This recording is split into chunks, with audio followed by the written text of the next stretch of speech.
Bonjour à tous, bienvenue sur la chaîne Hélios Guidance pour votre guidance mensuelle sentimentale. Alors pour ce faire, on va utiliser comme d'habitude le portail des 12 d'Alias Kay pour les cartes signes, les arcades majeures du tarot de Marseille Grimaud pour la dominante du tirage relationnel que j'effectuerai avec le tarot Grand Luxe de Kiro Marchetti. Et je prendrai les arcades majeures du tarot de Marseille revues et dessinées par Frédéric Agide pour le tirage de vie émotionnelle. Autre information, si vous souhaitez apprendre à faire ces tirages-là, le relationnel et le général, ainsi que des prédictifs avec le tarot de Marseille, je propose un week-end de formation le 26 et 27 novembre, dans lequel je vous présente ces tirages-là. Donc, on apprendra les mineurs. Il faut effectivement avoir déjà peut-être une certaine connaissance des arcades majeures que je ne reproposerai pas là. Mais en tout cas, on va aller voir les principales différences entre les mineurs Marseille et les mineurs Rider. Et vous repartirez avec une méthode de lecture et d'analyse pour les tirages que je présente ici, plus, comme je le disais, des prédictifs avec le tarot de Marseille. Donc, si vous souhaitez vous inscrire, n'hésitez pas à m'envoyer un mail. Vous avez toutes les informations juste en dessous. Vous cliquez sur heliosguidance@gmail.com, je crois, et vous m'envoyez votre volonté de vous y inscrire. Et sinon, vous aurez toutes les modalités de temps, d'horaire et de tarifs sur mon site où je présente les formations. Donc, n'hésitez pas à aller jeter un œil. Voilà, je crois que je vous ai tout dit. Alors évidemment, vous pouvez toujours télécharger les méthodes d'analyse et de lecture du tarot que j'ai mises en autonomie aussi également sur mon site Podia. Donc là, évidemment, vous aurez à peu près les mêmes informations, sauf que vous n'aurez pas l'aspect pratique qu'il y aura avec moi en séminaire. Mais c'est tout aussi possible pour vous d'y avoir accès immédiatement. Et donc, les liens sont également dans la barre d'infos juste en dessous. Bon, et puis comme d'habitude, je finirai par remercier infiniment tous ceux qui sont abonnés à cette chaîne et tous ceux qui vont le faire tout de suite, juste pour me soutenir et me montrer que mes guidances vous sont utiles et que voilà, vous voulez soutenir mon travail. Donc merci infiniment à vous tous et je vous laisse avec votre tirage. Les Verseaux, allons voir ce que vous réserve le tirage relationnel de la période octobre-novembre. Alors.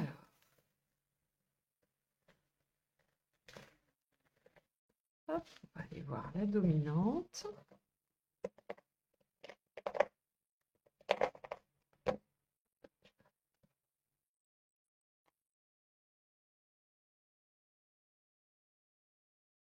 Allez, celle-ci. L'amoureux inversé. Bon, alors effectivement, pour un tirage relationnel, l'amoureux inversé n'est pas forcément la meilleure carte à tirer. Ça peut vouloir dire que vous avez du mal à mettre votre vie affective au centre de votre vie, ou en tout cas de vos préoccupations. Ça peut vouloir dire que vous êtes dans une situation où vous n'avez pas le choix, où vous êtes dans une impasse. Peut-être qu'il y a des difficultés, mais que vous n'êtes pas maître des décisions qu'il faut prendre et que forcément, vous êtes dans cette impasse, vous êtes dans le non-choix, dans l'impossibilité de vous positionner. Vous pouvez aussi ne pas avoir envie de vous engager avec l'amoureux inversé. Puisque la carte de l'amoureux est la carte à la fois du domaine affectif, mais à la fois des choix. Elle parle, ou il parle, l'amoureux, de l'engagement dans une direction, dans une voie. Et dans une voie que l'on suit avec son cœur. Ok, bon, on va aller voir ce que ça nous dit dans le tirage relationnel. Donc, on va aller voir l'état d'esprit du partenaire.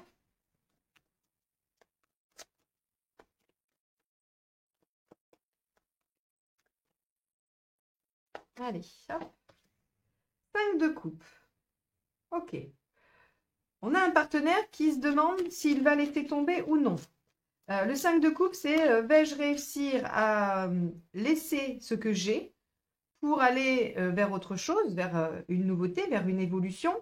Mais est-ce que je vais y arriver parce que finalement, je tiens à ce que j'ai. Vous voyez ces 3 coupes là qui sont grises, qu'elle laisse tomber, qui ont l'air de voler vers l'arrière. Et puis, on a ces 2 coupes là qui sont toutes belles, toutes dorées. On voit qu'il y a cette notion de est-ce que je vais être capable de laisser 3 coupes pour seulement 2, mais que je suppose mieux. On a vraiment, c'est un peu le même type d'énergie avec la 8, sauf que la 8, on part en quête de ce qui compte vraiment pour soi, c'est-à-dire qu'on est convaincu qu'on doit tout laisser derrière ou qu'on doit abandonner certaines choses au risque de les perdre pour aller chercher plus loin ou ce qui nous épanouit plus, alors que le 5, on se dit mais Est-ce que vraiment je vais y arriver? On est dans cette espèce d'ambivalence, dans cette espèce de dualité qui dit, ben, pour avoir ces deux belles coupes, je suis obligée de laisser ces trois-là, mais ça me fend le cœur, ça me fait de la peine, ça me fait du mal. Donc, soit votre partenaire se demande s'il va laisser votre relation, soit il se demande s'il va avoir le courage de laisser quelque chose pour aller vers votre relation. Quoi qu'il en soit, ça viendrait confirmer le fait que vous n'êtes pas en position de décider, puisqu'en fait, c'est le choix du partenaire et c'est lui qui a cette décision entre les mains.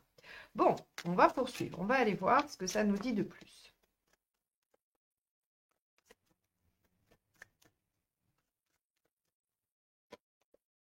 Vous, 7 de denier. Et oui, vous voudriez récolter. Le 7 de denier, c'est je vois bien qu'il y a du potentiel et j'aimerais bien le déployer. J'ai pas envie de me contenter d'une seule récolte. J'ai envie de ressemer les graines de ce que j'ai recueilli pour encore plus profiter des récoltes et de la semence. Ça, c'est l'image que je prends toujours avec ce fameux pied de tomate. Vous avez planté un pied de tomate, vous êtes super heureux, il vous en a donné 3 ou 4 kilos. Alors, le 7 de denier, c'est soit vous mangez vos 7 kilos de tomates et puis ça s'arrête là, mais vous avez eu une récolte, soit vous replantez absolument toutes les graines de ces 7 kilos de tomates et vous avez un champ entier de plants de tomates qui vous donne encore plus. Donc voilà, c'est vraiment, le 7 de denier, c'est quel potentiel est logé dans ce que je recueille déjà. Et là, on voit que peut-être qu'il y a déjà des choses dans cette relation, qu'il y a un début, qu'il y a une base, qu'il y a, oui, des petites choses positives, mais vous voulez déployer ça encore plus. Or, visiblement, ça demande au partenaire de lâcher certaines choses qu'il a du mal de lâcher. Alors, ça peut être sa liberté, son indépendance, ça peut être une autre relation, ça peut être plein de choses. Ça peut être un comportement. En tout cas, on voit bien que le partenaire est un petit peu en difficulté pour lâcher des choses, alors que vous avez envie de déployer le potentiel de la relation. Mais avec l'amour inversé, on a l'impression qu'effectivement, c'est pas vraiment entre vos mains. Alors, on a l'empereur qui a sauté. L'empereur, c'est la persévérance, c'est le fait de tenir bon, et c'est aussi l'ancrage. Mais j'étais pas concentrée sur la problématique, donc je ne la garde pas. Allez, quelle est la problématique de cette relation? Qu'y a-t-il à dépasser? Le soleil, la visibilité et aussi le fait de profiter de l'instant et le fait de, comment dire, le soleil, c'est le couple gémellaire. C'est les couples qui se ressemblent, qui s'assemblent, voilà, on a les mêmes passions, on a les mêmes envies, on a la même dynamique. C'est pas un couple très complémentaire, le soleil. C'est plutôt, on est pareil. On se ressemble, on se reconnaît. Et alors, c'est équitable, c'est réciproque et tout ça. On a un très, très joli couple avec le soleil. Mais en tout cas, ici, on voit que dans la problématique, il y a peut-être des exigences un peu trop hautes. Alors, soit de votre part, soit du côté du partenaire, peu importe, cette colonne-là va vous parler à tous les deux, ou en tout cas parle de vous deux. Il y a soit trop d'exigences, soit on voit pas assez clair, il n'y a pas assez de visibilité, soit on n'arrive pas à profiter de ce que la vie nous offre, d'être dans l'instant présent et dans le fait d'accueillir chaque jour oui, en se félicitant d'avoir des choses qui vous rendent heureuse, des petites choses. Bon.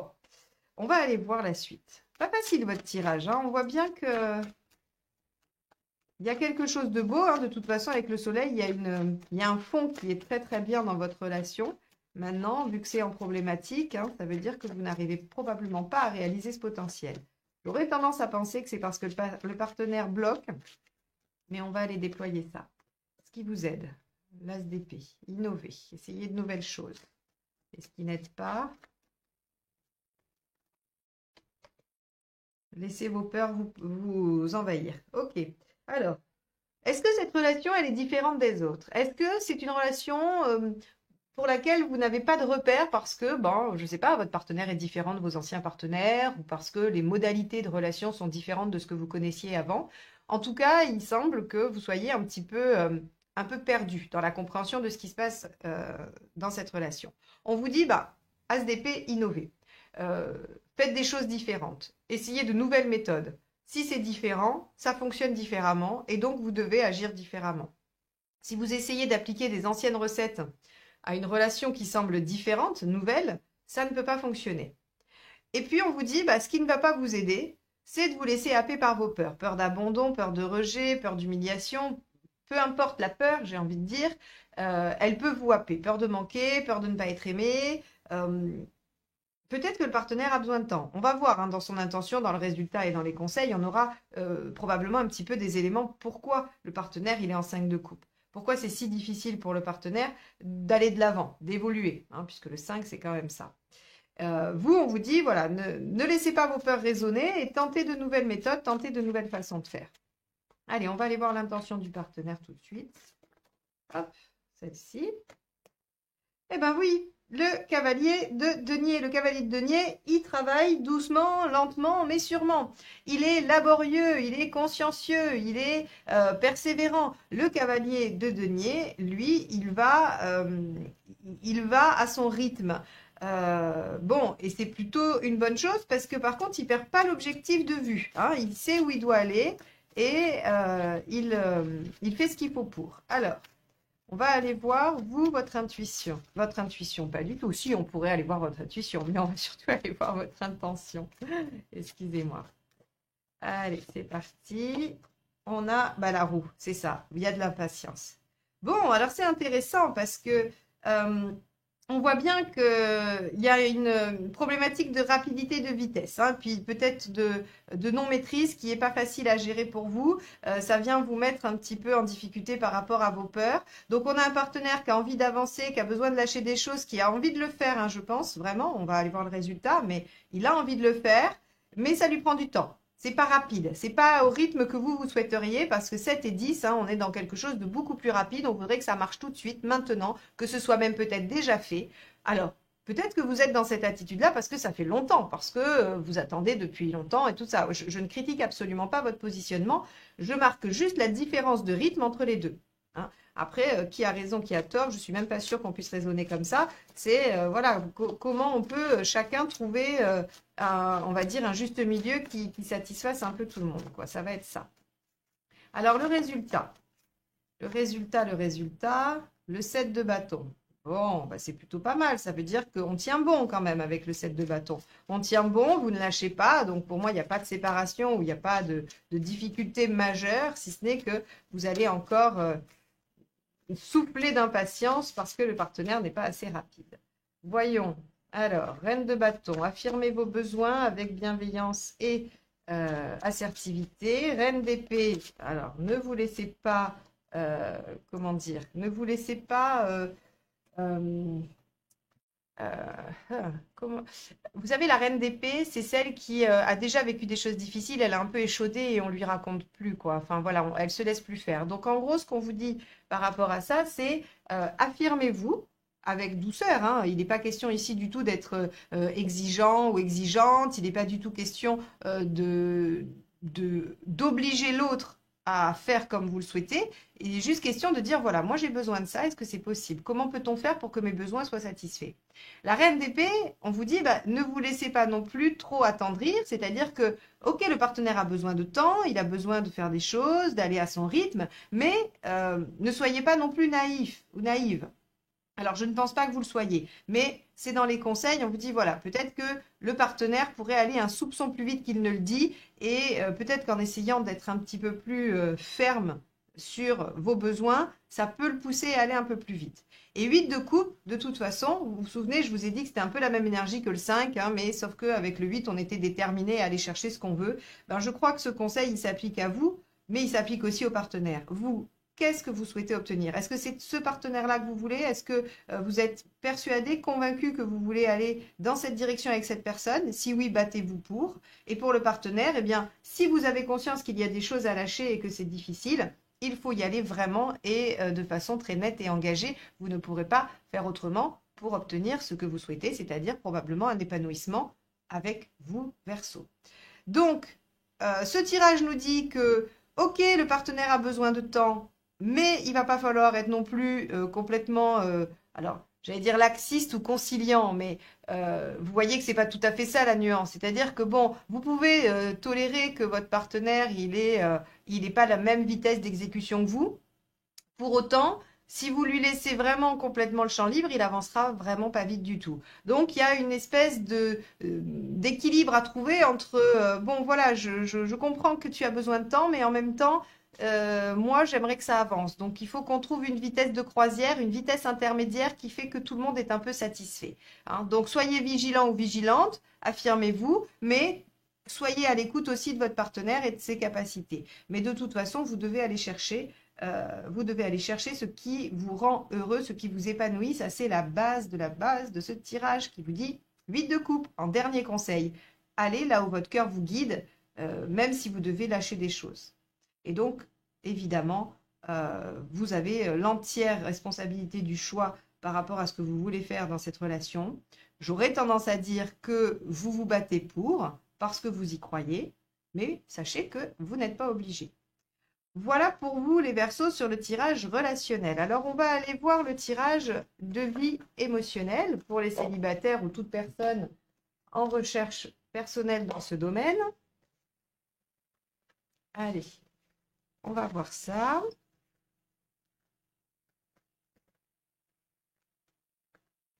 Hop.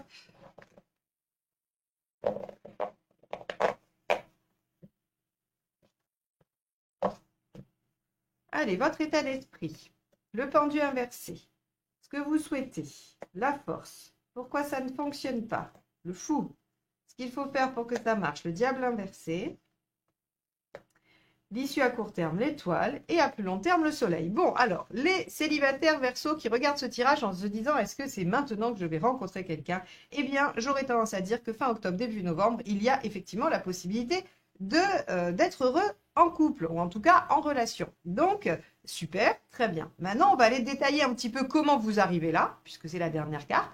Et pour ceux qui ne sont pas en recherche de partenaires ou autres, qui sont juste en développement personnel sur le plan émotionnel, on va aller voir en quoi cela consiste pour cette période. Alors, le pendu inversé nous dit que vous avez envie de vous libérer de choses contraignantes. Vous avez envie d'arrêter d'être soumis à une situation, à un modèle ou peu importe. En tout cas, vous avez envie de vous détacher, de vous libérer et de trouver des solutions à votre situation.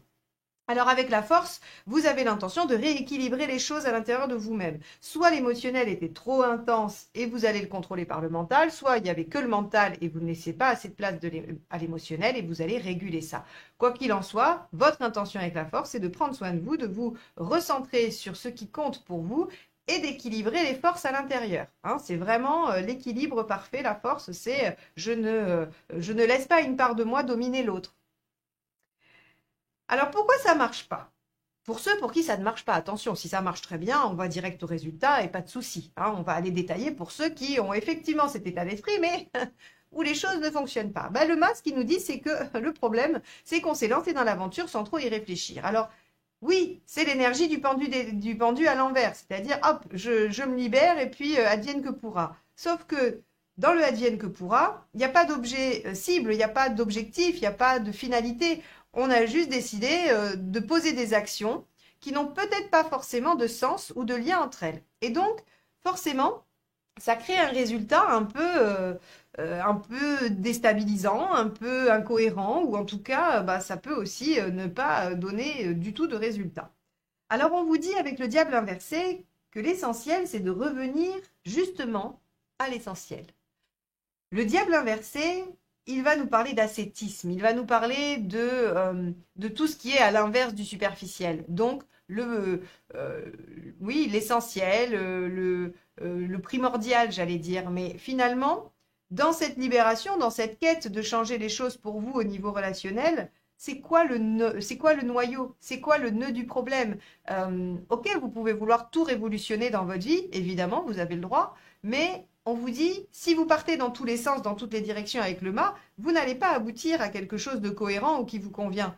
Parce que c'est comme si vous décidiez, bon, bah alors je vais, je vous dis une bêtise, hein, je vais à Paris, je suis au milieu d'un champ, je décide de partir dans cette direction, mais je ne sais absolument pas ce que cette direction représente. Est-ce que c'est le nord, le sud, l'ouest voilà, vous dites juste, bah, je vais commencer en partant par là, et puis je verrai bien à un moment donné, ça finira bien par m'amener à Paris, je tomberai bien sur un panneau ou quelque chose comme ça. Bon, bah, c'est pas forcément la méthode la plus efficace, et on vous dit, il faut revenir à quelque chose de primordial. Si l'objectif c'est Paris, eh bien il faut déjà savoir dans quel sens on va marcher. Et le sens, eh bien vous le trouverez avec une boussole. Alors, cette métaphore pour vous dire, bah, si c'est une relation équilibrée, harmonieuse, avec des points communs, ceci ou cela que je cherche, eh bien, il faut que je me mette en condition, il faut que j'aille dans les endroits, il faut que je mette les choses en œuvre pour rencontrer les gens qui vont correspondre à ça. Hein, si par exemple, je ne sais pas, moi, vous êtes danseur, vous adorez ça, et vous voulez rencontrer quelqu'un qui partage votre passion. Eh ben, vous n'allez peut-être pas aller vous inscrire dans le cercle des philatélistes de votre ville parce que vous aurez plus de chances de trouver un passionné de timbre qu'un danseur. Voyez? Alors c'est très bête, hein, mes exemples sont très bêtes, mais c'est juste pour que vous puissiez avoir une représentation imagée de ce que je veux dire. Donc là, on vous dit, bah, revenez à l'essentiel. Quel est votre essentiel? Qu'est-ce que vous cherchez à guérir, hein, précisément? C'est-à-dire, par exemple, vous pourriez être en train de vous dire, j'aimerais bien me défaire de mon angoisse d'abandon. Eh bien, pour me défaire de mon angoisse d'abandon, je vais accepter la première relation qui vient et m'y abandonner. Ça pourrait être le fou. On vous dit non. Si vous voulez régler votre angoisse d'abandon, c'est quoi l'essentiel? C'est d'aller vous remettre en sécurité intérieure pour ne plus avoir peur d'être abandonné. C'est bien ça le principal. Donc ici, le diable inversé vous dit, revenez à l'essentiel, à la problématique de base, qu'est-ce qu'il y a à équilibrer pour pouvoir ouvrir la porte à soit une guérison émotionnelle, soit une rencontre. Alors l'étoile, elle est sympa parce qu'elle vous dit dans un premier temps, ce qui va se passer, c'est que vous allez avoir un coup de bol, vous allez avoir un aiguillage du ciel, une synchronicité, peu importe. Hein. On va vous apporter la bonne réponse, la bonne personne, au bon moment, qui va vous aider à cheminer dans cette direction. Et puis le résultat, bah, il est magnifique parce qu'il vous dit bah, soleil. Donc si vous voulez une rencontre, vous l'avez. Si vous voulez une guérison, bah, évidemment, vous y voyez plus clair, vous réouvrez votre cœur et vous êtes en capacité d'accéder au plaisir de l'instant présent, le partage et tout ça. Donc c'est absolument merveilleux. Je pense que voilà, vous devriez être assez satisfait les Verseaux sur la fin de cette période et j'en suis ravie pour vous. Bon, et ben voilà pour votre tirage de vie émotionnelle. J'espère qu'il vous aura aidé à cheminer, à réajuster hein, la direction que vous prenez. Et puis ben, n'hésitez pas à me mettre dans les commentaires waouh, ça y est, je suis en soleil, j'ai rencontré quelqu'un, ou c'est chouette, ou j'y vois plus clair, je me sens guérie. Je serai ravie de vous lire. Bon, eh bien, les Verseaux, je vous souhaite un bon mois d'octobre, un bon début novembre, et je vous dis à très très vite pour de nouvelles guidances. Bye bye!